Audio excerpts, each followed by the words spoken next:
Diwali, the festival of lights, is mainly celebrated by Hindus. The festival usually lasts 5 days and is celebrated during the Hindu lunisolar month Kartik, which falls on mid November every year. One of the most popular festivals of Hinduism, Diwali symbolizes the spiritual victory of light over darkness, good over evil, and knowledge over ignorance.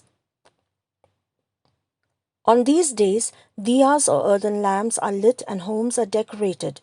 What is more popular about this festival is the bursting of crackers and a display of fireworks, which is believed to ward off evil and darkness from the face of the earth.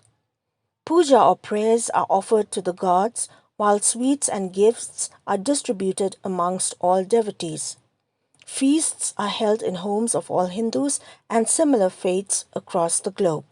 In Shillong, the Diwali celebrations brought people together as families visited each other's homes to greet one another on this auspicious occasion. Though there was a thin crowd, yet it was witnessed that wherever possible, pujas were performed in homes and small pandals across the city.